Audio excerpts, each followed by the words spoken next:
Welcome to the Real Film Nerds Podcast. Well, can you believe it, everyone? It's Mysterious Mike's birthday week. Woo! Happy birthday to you. Okay, I won't sing the whole song. Anyways, Mysterious Mike Talent turned 49 this week. He's an old man. He's a super old man. So I just had to get out there and put it out there right up front. Wow, dude, thanks for that. It was my it's my birthday week, so I'm older. I'm feeling very seasoned. Yeah, with salt and pepper. Yeah, mostly just salt. I'm not very spicy, but I'm very salty. Dude, okay, so not to start off topic right off the bat, but when I'm out running around trying to get listing appointments and stuff, people think I'm like 50 or 60.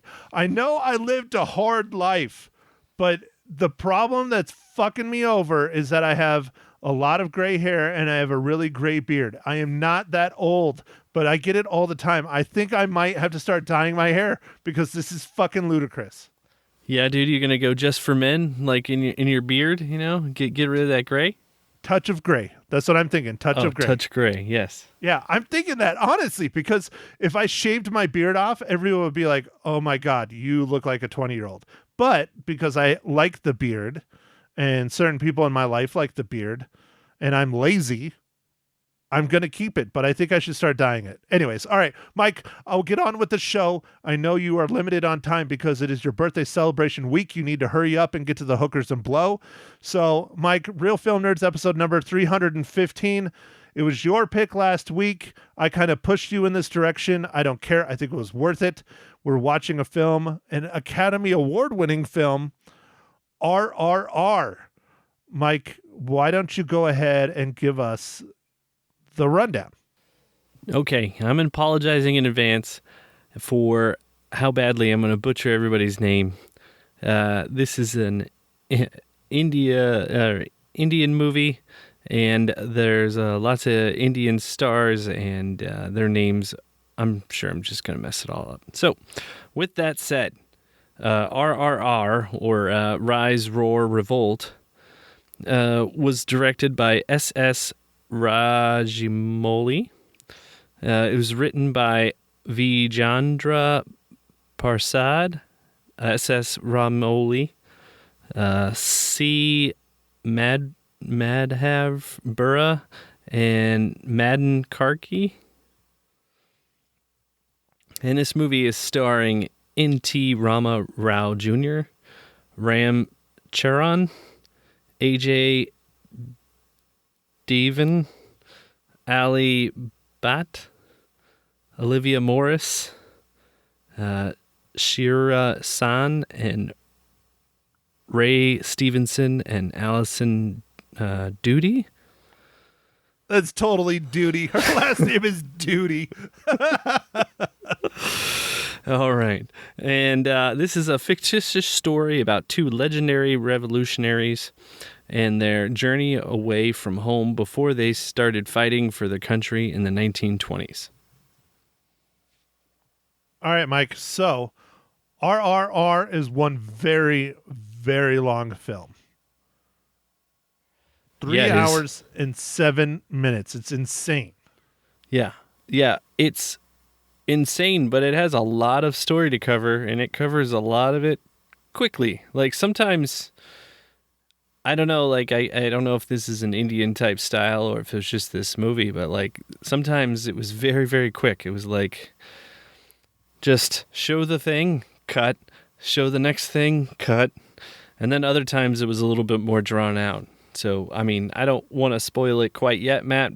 I don't know. I could talk about some generalities of some of the scenes, but I felt like sometimes it was very quick. Like, I guess I'm used to our American style where things are a little slower sometimes, but like this movie was like quick and to the point sometimes, and you're just like, whoa, it's okay. That's over. Next. Like, I would agree, except for certain scenes. Certain things and certain scenes seem more drawn out and how they probably don't even need to be in the film, like, at all. But there's a lot of things that I think are very important to the story. And it's interesting the way they told them. Again, I'm trying to do like you and not spoil it a whole lot, but let's just stick with our generalities. Yeah. I thought, yeah, go ahead. Sorry. Oh, okay. Yeah. But overall, man, I love the way this movie was filmed. I thought it was beautiful. There's lots of color. It was neat. It was a very pretty movie to watch. The lighting and the cinematography was spot on. It was so good. It was almost digital like or fake in a way, because the lighting is like literally perfect in like every single scene, which is a little weird, but makes for a very beautiful film. I mean, they're like in the center of a forest, like fight scenes and like shit's going on multiple times, and the lighting is like perfect. Like it's not dark, there's no shadows, it's like perfect. And that's a little being a photographer, that's a little like, wow, okay, so that's not how that really looks. All right, so that's what we're doing. Now, I don't hate it, but it's a little bit in your face. Yeah, I will also compliment, I loved most of the action in this movie. There is some wire work, but I think for the most part, I really liked the action. I thought it was well executed. Matt, you're not going to believe the next words out of my mouth. I really liked the dancing scenes. No, I can believe that. I know you're a fan. Maybe fan is a strong word. I know you enjoy musicals. I don't. I liked the choreography and the dancing, especially there's, how can I say this without ruining it? There's like fight dancing, I guess is a good way to put it. That was absolutely insane. I literally don't know how they stayed up, like, especially for how long it went on. And to think they probably did multiple takes, I have no clue. They are superhuman. Like, I can barely stay vertical just walking. Yeah, no, I think I know which scene you're talking about, Matt, and it was super, super impressive.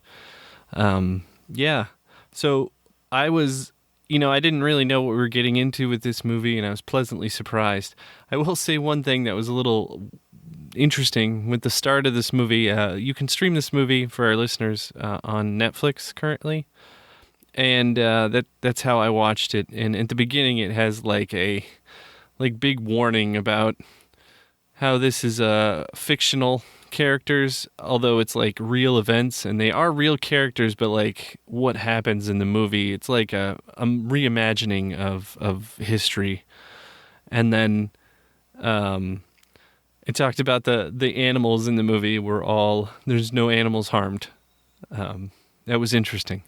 I think they've had a lot of controversy around it. So speaking of, how we're going to name this, I'm calling this a tributary because the only way you can watch it in the US is on a streaming service, not in a theater. It is not rated at all. So I'm considering it a streaming only film, even though it was released in the theaters in other countries. And it's Netflix's biggest hit, I think, going for the past year on streaming worldwide, because everybody is just enjoying this movie. It is extremely loosely based on non-fictional events and non-fictional characters, but the two main character revolutionaries is kind of a what-if story, because these two revolutionary characters are real. They existed, they lived, they were revolutionaries. They never met each other. They never worked together. And they never did any of that stuff. And it's kind of like a, what if they did, Yeah. I really like the story, Matt, without getting into very much detail. Both of our main characters had very strong presences on the screen, and then their stories were both good and highly motivating. One of our characters, we don't really find out what his backstory is until much later on in the movie, like maybe 2 hours or so, but still there's like this mystique to him, so you figure there's something's driving him, and then when they show you, you're like, oh well, yeah, that makes sense. So like it was I don't know, I thought it was good the way that they did the story. No, I agree. The story is very good. It's not my favorite part of the film. It's my second favorite part of the film. Your favorite part of the film is clearly the dancing. Second is story. My favorite part of the film, I have one specific scene I'm not going to spoil, but I loved the action. I don't want to say that it's like John Wick style because it's not, because it's kind of over the top. But the way they did the action is so well done. It reminds me of John Wick, even though it's not John Wick. Like it isn't. Like it's not a whole bunch of guns and shooting and constant killing. It's just really done well. Yeah, no, it was really well done, man. I can see, Matt. I believe this is the most expensive movie ever produced out of Bollywood or India. Well, so Mike, let me correct you on that. Oh. The directors and the writer of this, I do believe, do not consider this a Bollywood film. Oh, okay. It is an Indian film. It is not Bollywood. All right.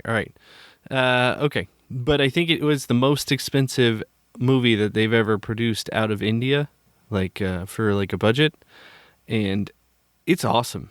So I think they have a bright future if they continue to make some of these movies. I don't know. I can see a big broad appeal, like you were saying, for like the whole world. That's awesome. Dude, it's great. I really enjoyed it. I thought it was very good. Soup to nuts. You know, the story, the acting, the cinematography, everything I think was fantastic. I have some issues. We will get to those in spoilers. But Mike, I think it's... I can't believe I have to keep reminding you this. Mike, it's time for one of your favorite sections. Oh, yeah. Okay. Sorry.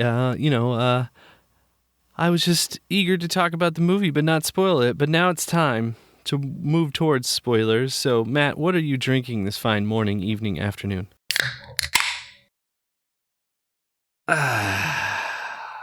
I only have a handful of these left. And they're not tasting bad, but they're not perfect. I actually have another 12-pack, but I'm drinking one of my few Sam Adam Oktoberfests I have.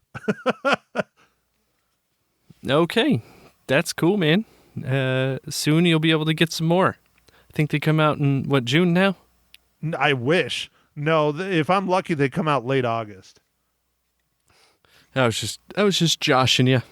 So, Mike, in celebration of your 49th birthday, what beer are you drinking? So I'm actually finishing off Mag's beer because she was done with her beer. The answer is cake. It is an imperial stout with chocolate, raspberries, and lactose. Dude, that sounds like a super dessert beer. Is it really heavy? Oh yeah, it's real heavy. Yeah, that's what it sounds like, especially being an imperial stout and that sweet. Yeah, dude, you're drinking your dessert. Yeah, it's great. Okay, Mike. So, time for my least favorite part of the podcast. Mike, what is this week's dad joke? I got dad jokes. I don't think they understand, though. Gotta think I'm funny. Other people never laugh, though. Dad jokes. Dude, I think you're going to like this one. It's light. It's funny. I don't know. I think you'll like it. I hate when my wife gets mad at me for being lazy. It's not like I did anything. That's your dad joke? Yeah. Oh, jeez. That's terrible. That's terrible, Mike. Terrible. Mags, I apologize for that joke and all the pygmies in South America. I think that's what the cable guy says. Yeah. Yeah. But yeah, Mike, I know better. You do a lot of things. So it's not real. It's just a joke. Or a statement, shall I say. Yeah. No, it's a statement, but hey, it's a good statement, right? It works. Here, I got another one, Matt. Here we go. Okay. All right. I have a lot of unemployment jokes, but none of them work. Yeah. See, that's better. It's still just a statement, though. But yeah, I got it. Hey, speaking of that, Mike, are you wearing your birthday present that I got you? Not at the moment, Matt. I did wear it all yesterday. It was fun. The kids enjoyed it a lot. I don't know if I'm ever actually going to get it back from the kids, but at least I got to wear it for a few minutes. I was very concerned that they weren't going to fit. Why don't you tell us, our listeners, what I got you for your birthday? I thought it was cool. You got me some shark slippers for you wake up and your feet are cold. It's like those. They're pretty cool looking. Matt, I'll send you some pictures of me like eating the kids with the shark slippers. Yeah, I'm getting to the point where like I don't want to get you something like serious or whatever. I got you something fun that I think everyone would enjoy, and I thought that was cool. I saw those and I'm like, oh yeah, I got to get those for Mike. Yeah, no, it was good. It was good. It was. Everybody enjoyed it. Flynn always enjoys. He also enjoyed helping me blow out candles on cake, and eating cake. Well, he is related to you, Mike. He loves food, so I'm sure he had no problem eating half the cake. Well, it wasn't until this his third birthday that he actually ate cake, but I think he's a fan now. I think cake is his friend. Wow, not until his third birthday? Jeez, that kid was missing out. That poor child. Yeah, those first two cakes, mommy and daddy had to take one for the team and eat them all. Well, I understand. Okay, Mike, so last bit, then we can start spoiling, because I know you need to go to bed because all the hookers and blow have taken it out of you. Mike, even though I found it, I still am going to ask you, how does RRR relate to the Marvel Cinematic Universe?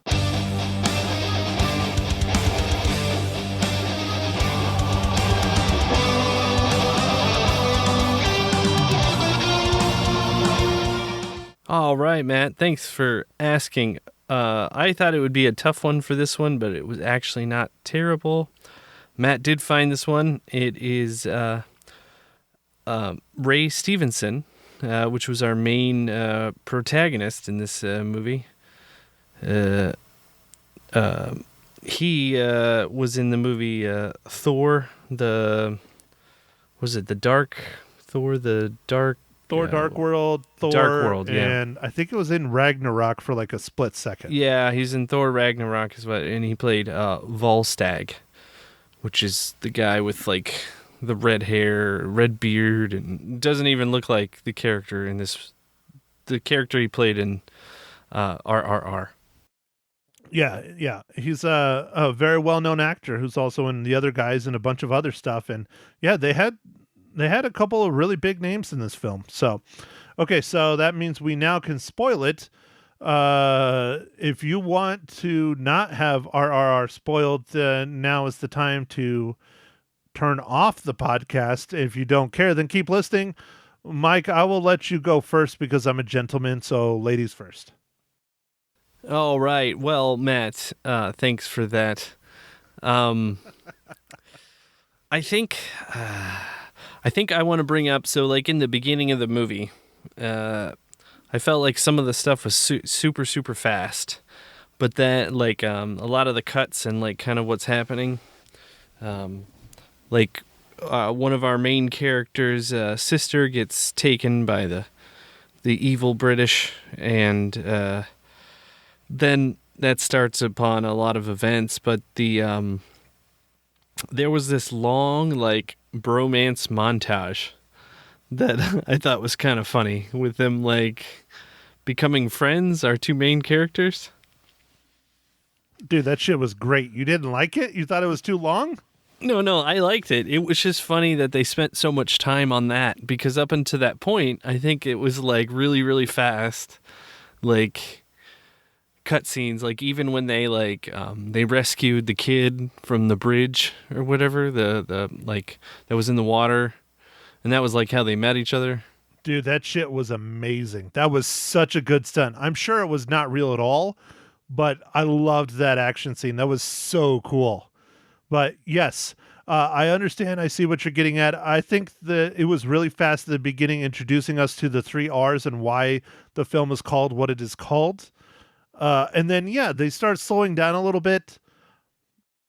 There's things that I definitely think they could have cut back on or made them shorter scenes, because 3 hours and 7 minutes, dude. It was a long movie. I think it was entertaining. I wasn't bored through the whole time, but I just kept going, holy crap, dude, how long is this thing? It just kept going and going and going. That's my one complaint with the film, is how long it is. That, and my other complaint with the film is the CGI. The CGI is just rough, but it is what it is. Some of it looks pretty good. Some of it looks really bad, but it is what it is, man. I'm not going to slam them for it because it's not like they're paying a gajillion dollars to Lucasfilm to do it, you know? Yeah, I think they did a really good job with the CGI. It's not always the best or whatever, but it got the point across for most of the stuff. Some of the animal things looked a little weird, but I mean, most of it looked pretty good, man. Like the epic scene when they like crash the governor's mansion or governor's estate, whatever the. Yeah, I'm not sure if he's the governor either, but yeah, well, the English gentleman that's in charge. Yeah, well, whatever his title is, I'm not sure, but like, yeah, the big honcho. I thought that scene was awesome. There's just so many awesome scenes in this movie. I don't know, like it was just, and it kind of keeps building up to more. You're like, I can't believe there's gonna be another one. Like, yeah. Well, and that's one of the things that I don't know if I want to say it's a complaint, but like that scene where they just wipe everybody out at this party with animals, or not everybody, but a chunk. Like that would have been like a great movie ending scene. Like there's probably 4 or 5 of those where you're like, oh, man, there is no way this movie can get any better than this. And somehow they do. My favorite scene of the whole thing, action scene, is I love when they're doing the chicken fighting action scene. Like the dude's legs are all jacked up and he can't walk, so he picks them up and carries them. And they kick all this ass as like, it's like something out of like South Park or something, having 2 people on top of each other with an action scene. It was just absolutely incredible. I have no clue how they did that, because I really do believe that one dude was on top of the other dude's shoulders. I do believe that. I don't think that was CGI at all. I don't know how they did it either, man, because like the balance it would take to like do the, like when he leans back and even pretends to fire these guns that probably weigh, or I mean if they were even slightly realistic, would weigh a lot. Like, dude, I don't know, man. He was crazy. Yeah, and they're doing stunts. They're running around. They're shooting guns. Now, the stunt where they like jump through like shit, obviously that's like CGI and all that. But there's some legitimate stunts that you can tell they are doing it. And I'm just like, how the hell are they doing this? I've done chicken fighting in the pool. That's about as far as I can go because that shit starts falling over, you know? But they did it in the real world. I just am amazed by that whole scene. Second favorite is the one that you talked about with the animals attacking everything. That action scene was absolutely out of this world. Oh yeah, dude. It was awesome. Like even they had that like fire and water sequence with there was like fireworks in the background. Oh dude, I was like, dude, this is awesome. Like visually, this movie is just insane. Even if those fireworks weren't there and they were added in post, it still looked just awesome. Like, I don't care, dude. It was amazing. It was absolutely fantastic. I highly recommend, if you have the time, that everybody needs to see this movie. I loved it. I absolutely loved it. It's a very good movie. What do you think about how it painted the British Empire, man? Woo. You know, so one of my favorite classes I took in college for fun, if you can believe that, for fun. And I think it was a summer class, so it was accelerated too. Maybe it wasn't a summer class. I don't remember. But it was the history of the British Empire. Oh, geez. And it was insane. But it was one of my favorite history classes I took as an elective, people. Not because I had to, because I wanted to. That's how much I like history. And it was fantastic. It helped me finish my get a history minor, by the way. But yeah, the British Empire was awful.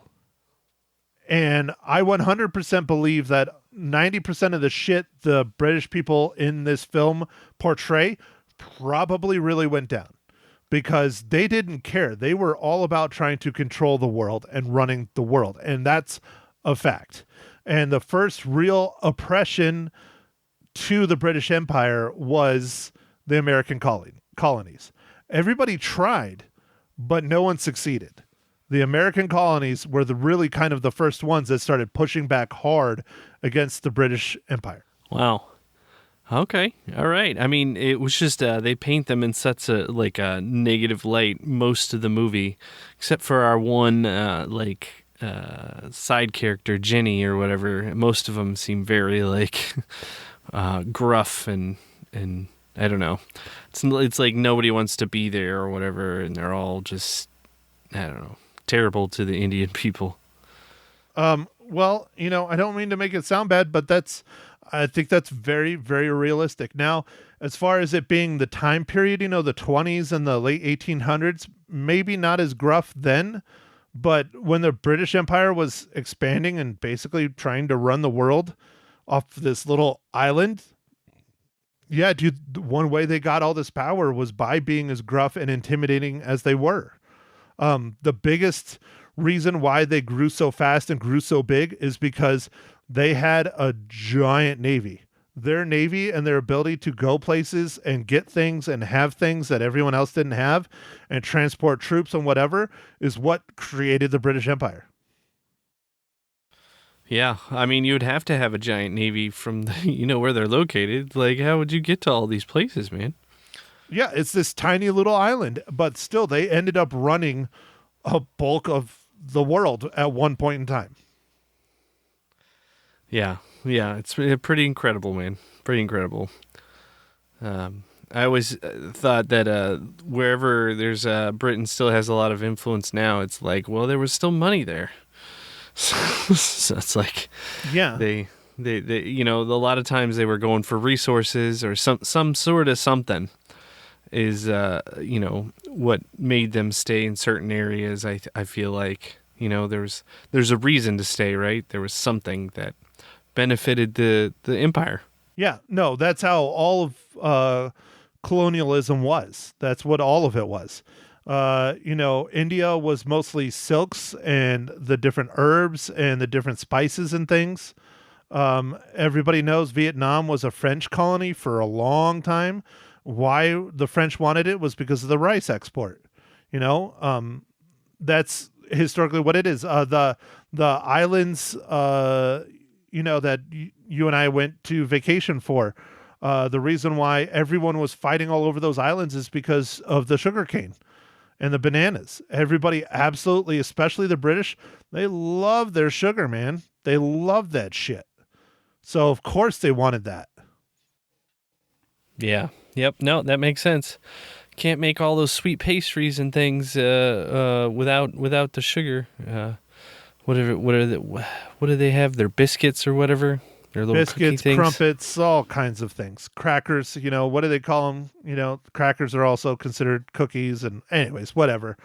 Lots of stuff. And of course their tea. They love putting sugar in their tea. But yeah, I mean, that's why the British Empire, reached out as far as they did, because they basically wanted all these commodities and exports and things for cost, I guess is a nice way to put it. And I'm sure there was probably slavery at some levels. I don't know. I didn't study a whole lot about that. It was more about the expansion and how they got so big so fast and all those things. But yeah, the British, take a look at some of the U.S. colonies and stuff. We're not the best when we still have colonies to this day. We're not probably as bad as the British were, but we're not exactly kind. Take a look at Puerto Rico. That's all I got to say. We have territories, Matt. Yes, and they're still colonies. Call them whatever you want. They're colonies. I mean, Puerto Rico doesn't want. Well, they do sometimes. That one's dicey. Yeah, Puerto Rico's dicey. The America Samoa's dicey. Philippines, I think, is kind of, they want to be their own thing, but they don't. I don't know. It's a totally different world now. I think they like the protection of us, but they don't like having to pay us. I don't know. It's weird. Yeah, or allow us to have some military bases on places. Well, anyway. Shit, dude, we have military bases everywhere. Yeah, but it's a little easier when it's our territory. That's true. They don't argue as much. Whereas Japan, that we have bases on Japan, but they're trying to kick us out. Yeah. Well, everybody likes their land. Germany's another one. I mean, there's a long list. But anyways, okay, let's get back to the film. Let's just say that I think the way they portrayed the British Empire is not that far off. It probably is a little more gruff in the film than in reality, but maybe it's not. How's that? Yeah. I kind of agree with, there's many times in the movie where they talk about how the cost of the bullet to get it over there is too expensive, and they don't want to waste that on the locals, so figure out a different way. I kind of felt like they probably would do that because, I mean, it does cost a lot to ship all that stuff. So, like, that seemed very realistic to me. Well, and they did that in the American Southwest as well, or not even Southwest, just in America's expansion with the military. You know, bullets were expensive. You know, they would kill Native American women and children and stuff with whatever they could find instead of wasting bullets. If they weren't fighting back, they didn't waste a bullet, basically. And that's pretty depressing. Yeah. Okay. So I think we can move on get back from that. to the movie. Yes, get back to the movie, Mike. Go for it. Right. All right, back to the movie. You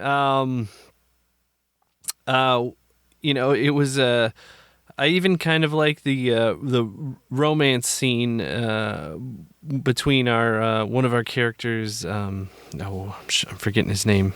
What is it? Behem? Beam. Behem. Beam. Yeah, Beam. Beam and the character Jenny. I like their little romance, but that's one thing I was going to bring up, Matt. So this movie was dubbed in English, but then there was also English subtitles, which didn't match. So it was kind of confusing sometimes because, like, the subtitles would say something kind of totally different, and then they would say something, and I'm like, they're all along the same lines, but it was, like, totally different. I'm like, what is happening?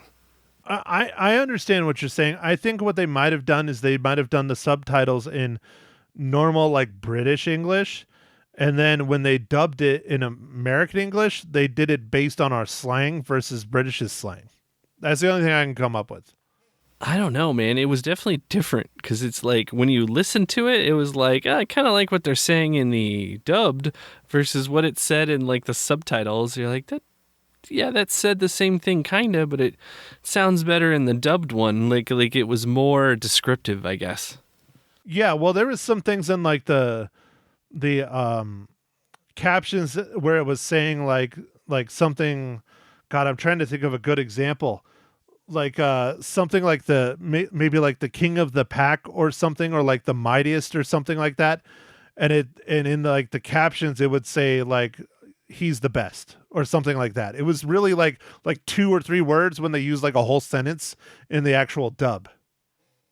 Yeah. There were lots of examples of, I was like, this is a little bit confusing because it's like I'm kind of reading the subtitles and listening, and it's like, okay. Oh, I was doing the exact same thing. I really wish I could have seen it in their native tongue and been able to read the subtitles, but I think the dub was better than the subtitles.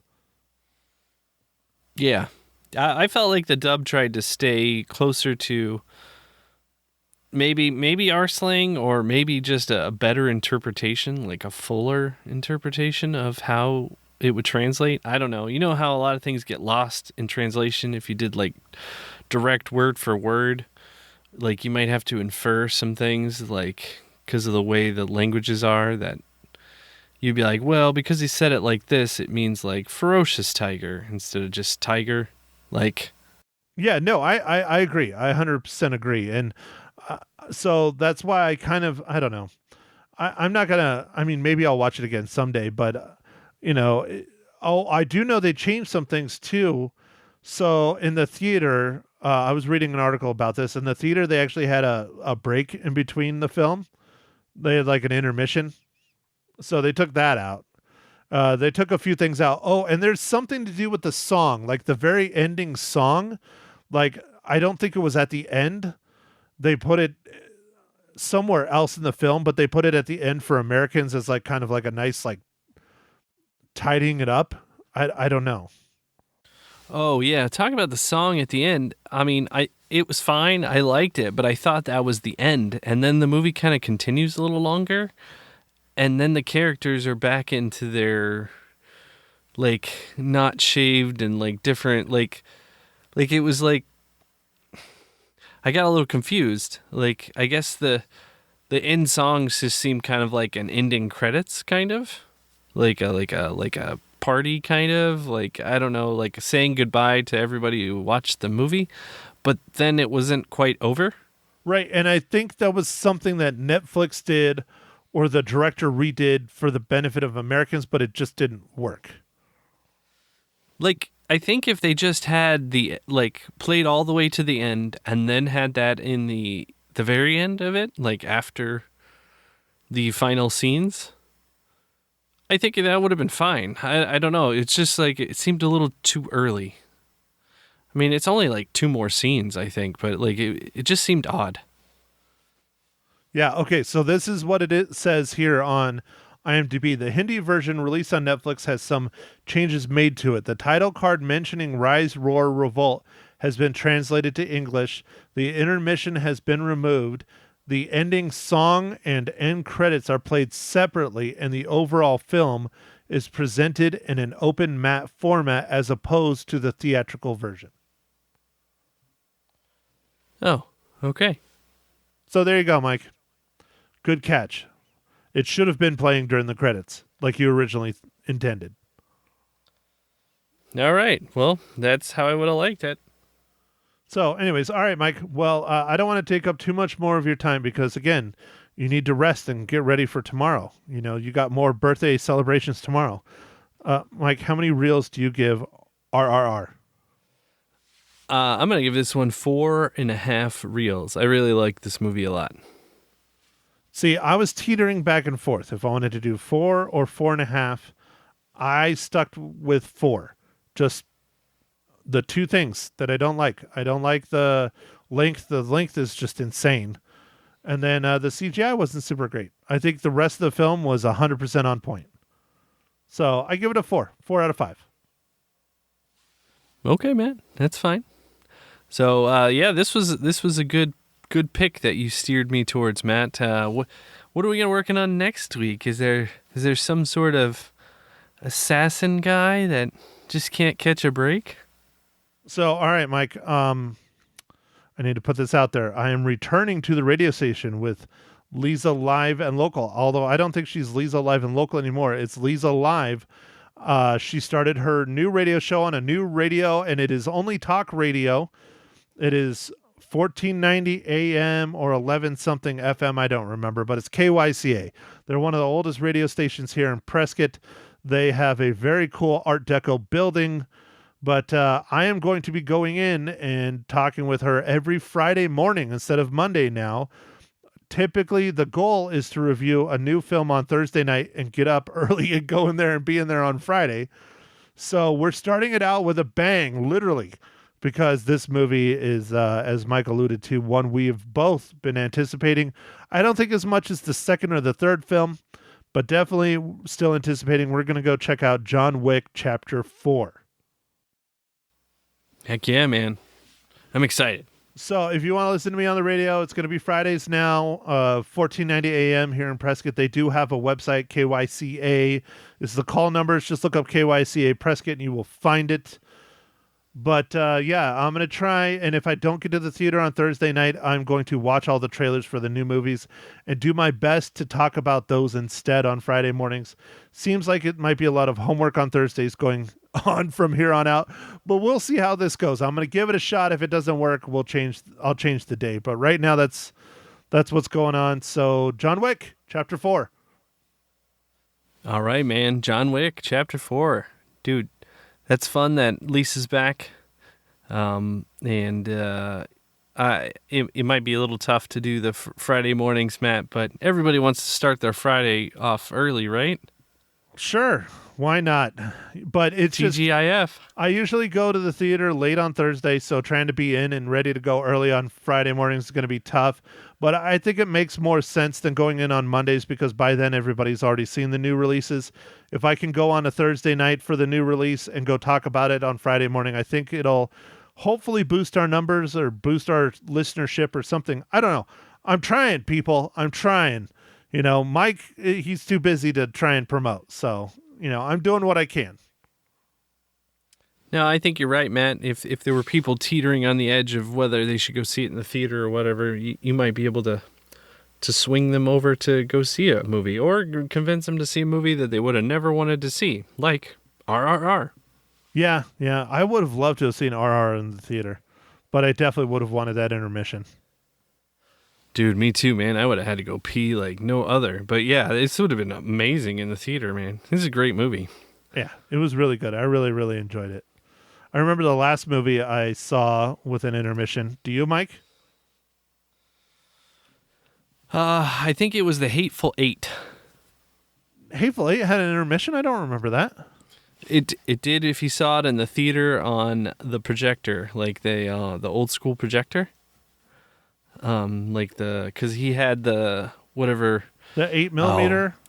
No, it wasn't 8. What was it? It was like 40mm? Yeah, it's a weird It was a weird size. format. Yeah. And there was only like a few theaters that had it. I went to the one that had it here in my area and watched it, and I believe that was the intermission. Yeah, there was only one in the state of Arizona, and it was in Phoenix, so I didn't go. I went to my local theater, which probably would have been up here at Harkins, I'm pretty sure. But the one that I remember, I was in New Mexico, was Planet Terror and Death Proof. Oh, so dude, there you go, man. It's like a Quentin Tarantino movie. Yeah, that was, well, one of them was Quentin Tarantino. That was brutal. Yeah. That was, I think you might have even seen it with me. Weren't you with me? I don't know if I saw it with you, but I mean, I saw them in the theater because I remember it was like they got released as a double feature, but normally, like if you wanted to go watch them afterwards, it was like they weren't together. It was like they're separate movies. I only saw it as a double feature, but it played at, so they had two theaters in New Mexico, and one was old, like our old theater from back home, R&M. Yeah. And it had those terrible seats. And I just remember my ass hurting for like 2 days after that. And I remember they even let us walk outside to get like exercise between the movies because it was just so brutal. Yeah, man. I'm definitely enjoy the movie theater that I go to now that has the reclining chairs. Oh, it's so nice. Harkins doesn't have it, but I still pick Harkins over the other local theater if I can, because they have the updated sound system. The other theater has a sound system from the 90s still. Gotcha. Especially for stuff like John Wick, I'm going to go to Harkins. Oh yeah, man, you gotta hear that movie. It's a good movie. Well, Matt, I think we've done everything that we're gonna do for this pod, so I will let our listeners get back to what they're doing. So thanks for listening, everybody, and make sure to follow us on Instagram, Twitter, and Facebook. And we'll catch you on the next pod. John Wick, Chapter 4. Thank you for listening to The Real Film Nerds. Now don't forget to follow us on Facebook, Twitter, and Instagram at Real Film Nerds. Now go out and catch a movie.